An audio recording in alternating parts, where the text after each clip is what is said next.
Welcome back again. मैं हूँ आशीष और आप देख रहे हैं द लीगल इंस्टीन। कई बार आपने सुना होगा कि जब पत्नी अलग होती है तो वो पति से उसका आधा हिस्सा मांगती है उसकी संपत्ति में। वाइफ क्या हस्बैंड से उसकी प्रॉपर्टी में, उसकी वेल्थ में क्या आधा हिस्सा मांग सकती है मेंटेनेंस के नाम पर? ये समझना जरूरी है। काफी लोगों ने ये सुना होगा कि जब हस्बैंड से वाइफ अलग होती है, तलाक होता है, वो अलग रहने लगती है किसी भी रीजन से, तो वो उसकी प्रॉपर्टी से आधा हिस्सा मांगती है और आधा हिस्सा जो है पति को देना पड़ता है। इसमें कितनी सच्चाई है, इसको समझेंगे आज के इस पर्टिकुलर वीडियो में। So stay tuned through the video so that you could have a very better perspective over the situation. सबसे पहले हम बेसिकली बात करते हैं मेंटेनेंस लॉ के बारे में। आखिर मेंटेनेंस लॉ बनाया क्यों गया? अगर हम स्पेसिफिकली हिंदू लॉज की बात करें तो हिंदू लॉ में दोनों ही पार्टनर्स के बारे में बात होती है कि दोनों ही पार्टनर्स को मेंटेनेंस मिलना चाहिए। अगर कोई एक पार्टनर अपने आप को मेंटेन करने में कैपेबल नहीं है तो वो दूसरे पार्टनर से मेंटेनेंस को क्लेम कर सकता है, मांग सकता है। सो बेसिकली ये तो था कि कौन मांग सकता है मेंटेनेंस या किसको मेंटेनेंस मिलना चाहिए।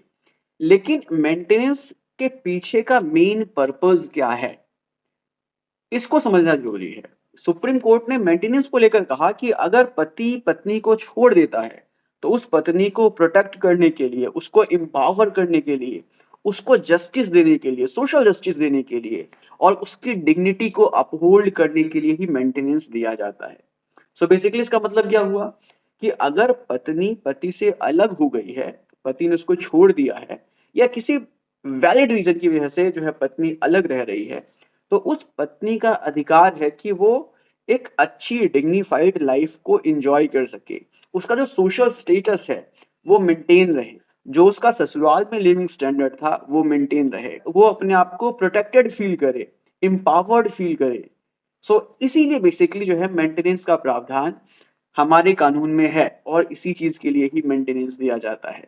अब हम आते हैं अपने दूसरे क्वेश्चन पर कि क्या वाइफ हस्बैंड से उसकी प्रॉपर्टी का, उसकी वेल्थ का आधा हिस्सा मांग सकती है? इस पर सुप्रीम कोर्ट ने अपना क्या व्यू दिया, ये समझने वाली बात है। यहाँ पर सुप्रीम कोर्ट का व्यू है कि मेंटेनेंस का मेन पर्पस होता है वाइफ को प्रोटेक्ट करना, वाइफ को एक डिग्निफाइड लाइफ देना, ना कि हस्बैंड को टॉर्चर करना, ना कि हस्बैंड के साथ अन्याय करना।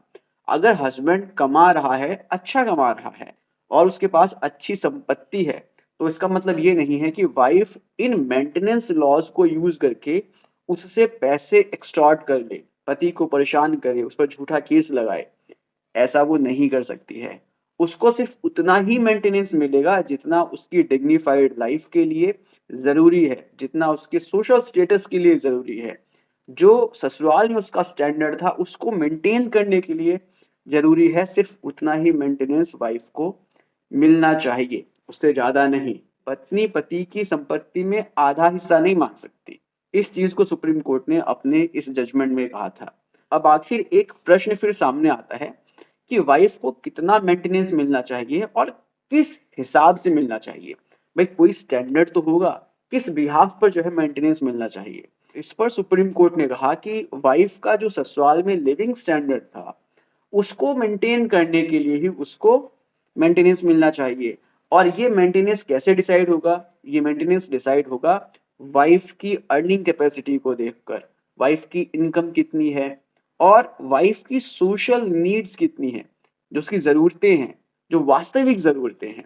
वाइफ पर कितने लोग डिपेंडेंट्स हैं, वो कहाँ पर रहती है, इन सभी चीज़ों को, इन छोटी-छोटी चीज़ों को देखकर ही जो है मेंटेनेंस को डिसाइड किया जाएगा और अल्टीमेटली उतना मेंटेनेंस दिया जाएगा ताकि वो अपने उस स्टेटस को मेंटेन कर पाए जो वो ससुराल में मेंटेन करती थी। सो इस तरह से वाइफ को सिर्फ उतना ही मेंटेनेंस मिलेगा जितना जरूरी है, ना कि पति की संपत्ति का वो आधा हिस्सा मांग सकती है। तो इस तरह से अब आपको बेसिकली क्लियर हो गया होगा कि वाइफ पति से पति की संपत्ति का आधा हिस्सा नहीं मांग सकती है। मेंटेनेंस लॉ इसके बारे में बिल्कुल भी बात नहीं करता है। मेंटेनेंस लॉ इस चीज की बात करता है कि वाइफ की जरूरत की चीजों को ध्यान में रखकर, उसकी इनकम कैपेसिटी को ध्यान में रखकर, उसकी जो है डिग्निटी को प्रोटेक्ट करने के लिए, उसको सामाजिक न्याय देने के लिए, ताकि वो खुद को एम्पावर्ड फील कर सके, वो अपने आप को प्रोटेक्टेड फील कर सके, उसको इस बिहाफ पर मेंटेनेंस दिया जाएगा। ताकि वो उस स्टैंडर्ड को मेंटेन कर सके जो वो ससुराल में मेंटेन करती थी। सो बेसिकली अब आपको समझ में आ गया होगा कि मेंटेनेंस लॉ क्या कहता है और वाइफ को कितना मेंटेनेंस मिलना चाहिए। इससे ज़्यादा मेंटेनेंस वाइफ क्लेम नहीं कर सकती है, ऐसा कहना था सुप्रीम कोर्ट का। उम्मीद करता हूँ कि वीडियो इन्फॉर्मेटिव लगी होगी। अगर इन्फॉर्मेटिव लगी है तो उसको शेयर कीजिए। मिलते हैं नेक्स्ट वीडियो में। Take care, bye bye.